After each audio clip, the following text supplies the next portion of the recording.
Haddaan araggaaga iyo astaantaad leedihiyo hiddiyo araggaaga wacan ammaanta ku qeexi karo, waxaan odhan lahaa ifkiyo adduunyadan baaxadda leh, naflaha ku dhex uuman iyo intuu leegyahay khalqigu, adoo kale laguma arag. Waxaad tahay ehelu khayr, edaab lagu soo korsho, waxaad tahay ruux aqliga Alluhu ku manaystay, waxaad tahay aamiin badan, ayaan dharad haybad mudan. Allihii ku abuuray ee naftaada abaabulaa astaanta wanaagga iyo iimaanka ku siiyeyoo wuxuu Rabbi kaa alkumay abkii nebi aadan iyo insaanka wou mudnaa. Aabbihii ku daadshay iyo hooyadaad ubadkeeda iyo ahayd inanteeda eed agteeda ku soo kortaa edaabta ku soo baroo akhlaaqda iyo haybadaad insaanka ku dhaaftayoo adduunka waxaad u tahay ilayska cadceedda iyo iftiinka dharaarubaxa. Adaa asturnaanta iyo anshaxa gabadhnimada iyo asluubta ku toosanoo aday idilkood habluhu intaa kama sayraya. Aqoonta iyo garashadiiyo ilaalinta diinta iyo ogaanshaha nuuriyaad adduunka ku baahiso agtaada lagu hodma. Alle dhulka oo mugdiya sidii iftiin soo baxo adduunkaba nuuriyey, nafluhu ku ildoogsadaan sidaad u eg tahay adu.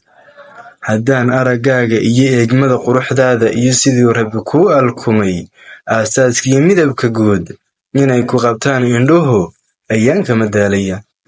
Sidii ubax soo baxoo dhowaan la abqaalay baad dareenka agtaada jira naftayda ku oonbaxdaa si aan uga helo udgoon.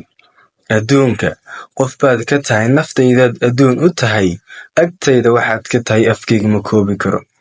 Indhaha wiil baad u tahay, adduunka nal baad u tahay, ifkana nolol baad u tahay.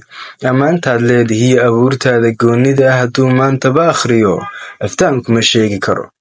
Dhammaan ililaha boggiyo kashiyo unugyada jidhkaad in gaara ku yeelatee, miyaan inan yahay mid kale naftayda ku aamina.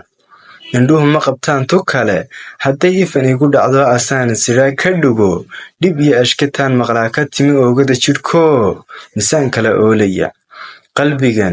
Qalbigan kuu ooman baad ugbaad nuuraya iyo adigu aad nolol u tahay. Alleylkiyo maalintiyo saqdiyo oogada mirtiyo amaamuurtiyo mugdiga, haddaan sawirkaaga arag si baan urdhaysanahay. Haddaan erayada kalgacal ammaanta ku koobi karo, waxaan kuu abuuri lahaa odhaahyo sarbeeban iyo kelmado aad leedahoo afbaad kala yeelan layd. Sidaan kuu ahay haddaad adigu ii ahaan lahayd, waxaynoo ahaan lahayd waxaan ku ildoogsanno, waxaynu ahaan lahayn ul iyo diirkeeda sare.